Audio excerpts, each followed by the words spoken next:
Hi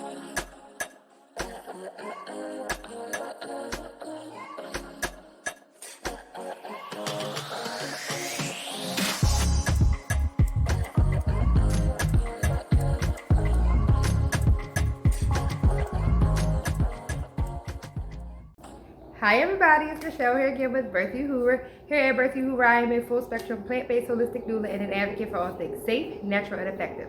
Here on this channel, we discuss all things pregnancy, birth, and womb health related. So if you guys like the content, you love the channel, please be sure to subscribe.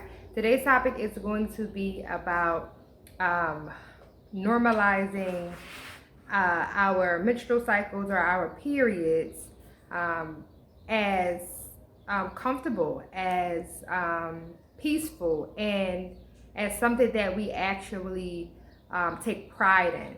Because a lot of times, this video is really going to be tailored toward the young generation, all women in general, but more so my young generation, because we are starting to see a whole lot of, and it's been like this, but we're starting to see a whole lot of young girls and young women having to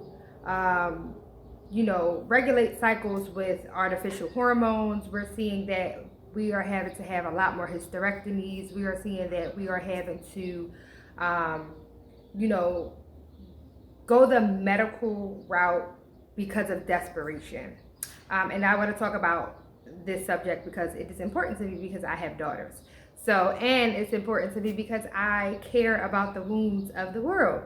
So, when we think about the menstrual cycle, the period, the first thing that I hear when I ask women, hey, what do you think about when I say period or when I say your menstrual cycle? And it's always like a blow of the breath and, pain, annoying, cramps, just all horrible just connections to this. And this is not and should not be the case.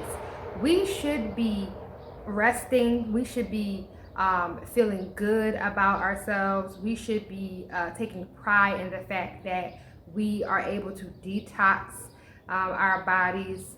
We should be at peace and at ease. It should not be painful. Your period should not be painful. It should not be dark. It should not be clots. There should not be 7 days of bleeding. There should not be agitation. It should not be horribly painful. None of this stuff is normal, and we have to stop normalizing this. We have to stop saying that, oh, periods are connected to these things, because now we are getting young girls who are willing to go on birth control at the age of 12, 13, 14, 15 just to get rid of it and just to have some sort of peace or to regulate a cycle. This is not necessary, and we don't have to do this. It's about adjusting and addressing. You need to adjust and address your diet, what you are eating, what you are drinking, what you are intaking through the products that we are using on our skin, alcohol, coffee, sugar is the number one thing, because sugar is literally in everything. The more sugar you eat, the more your body will produce an endometrium lining, and it will need to break down. And so the more sugar you're intaking, the more you're going to bleed. Sugar is literally everything. Anything white rice, potatoes, pastas, bread, all of this stuff breaks down to sugar. We have to start understanding this. We have to start paying attention, because this information is not easily accessible to us. When we're thinking about what we're putting into our bodies, the soda, the juice, all of that is sugar, sugar, sugar, sugar. Even when you start to look at certain things that even say natural on it, if it is a white food, it will break down to sugar. So I really want to stress to these young girls, and to even older women and middle-aged women and all of the women, is that we have to start taking more pride in how we treat our bodies. We have to start taking more pride, more accountability of what we're putting into our bodies. Yes, sugar is addictive. Yes, dairy is addictive. Yes, alcohol is addictive. All of these things are addictive. but the love that you have for yourself should also be addictive. Love, to me, always overrides every other energy. And so when we start to get to the point of loving ourselves enough, now we can look at what we're doing and address them. And I can say, give yourself 7 days, 7 days before your period. This is the test that I give to all the people that I work with. Give yourself 7 days before your next period. Eliminate all of those things that I just talked about. Increase your water intake. Eat warm foods. That's another thing. A lot of times we're running into stagnated blood because we are eating cold food during our cycles. We are not keeping our feet warm. We are not keeping our head wrapped. These are things that we need to do. These are traditions that our foremothers, our ancestors, our grandmothers, all of these people who came before us, who knew instinctually what to do with their bodies and when. These are the things that I have learned from them, that I have learned from studying, that I have learned from speaking to my mentors and speaking to my my elders. And these are the things that kept them in tune with their bodies. You have to learn your cycle. You have to know what's going on with your body. So when you go and take that 7-day step and say, okay, I'm going to X out all of these things. I'm going to increase my water intake. I'm going to drink these herbal teas, and I'm going to eat warm foods.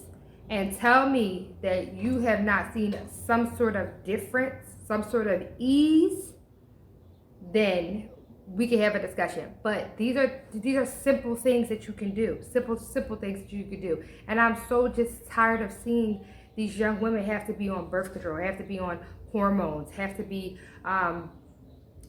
getting procedures done and all of these different things so early in their life, just because our diet, our Western diet, our normalized American diet is really detrimental to us. And this is something that I'm really passionate about. So that's just my opinion and take on this particular topic. But addressing all of this stuff, addressing your diet, addressing what you are putting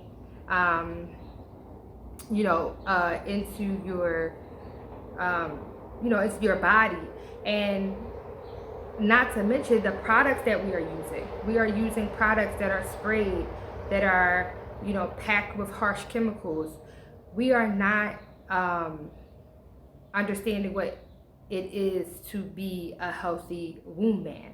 And so my purpose, I feel, is to bring awareness about these things and to get our children and daughters in tune enough with their bodies, to care enough and to love themselves enough to understand that the normal is not the normal.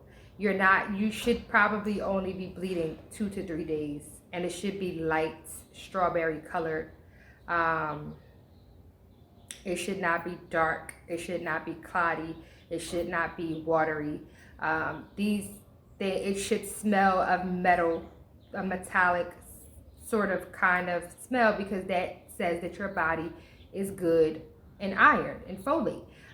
It should not have a poor smell. It should not be painful. It should not be crippling. You should not be bent over in your bed for 6 days. None of these things are normal, and we have to understand that. So if you have questions, if you would like to talk deeper about this, you can always email me at birthuhura@gmail.com. Before I go, I just wanted to ask if anybody knew that it was a full moon last night, and did anyone charge their water? I know I have my water here, and I charge my water under the moon. And the moon is really super, super connected to our menstrual cycles. And so when you do things like charge the water under the moon and you drink that water, this is cleansing for the womb and cleansing for the body in the uterus. So that's another practice that you can implement into your lifestyle. And yeah, so one more thing before I go. If you guys were looking at this shirt, you can go to at Booms, spelled like this with an S, room.com, where my beautiful lady sister has created these beautiful little shirts. I think it's really, really cool. I love music. I love the art of music and the art of just, you know, creating. And I think this was a really cool shirt. So I wanted to share that with everyone. And so yeah, check out her website. She has a lot of cool stuff, a lot of vintage stuff. And yeah, so I will see you guys for the next video. Thank you so much for tuning in. Again, contact me if you need any additional information, or if you have a topic that you would like me to talk about for the next video. And I'll see you guys for the next video. Peace and pregnancy dust.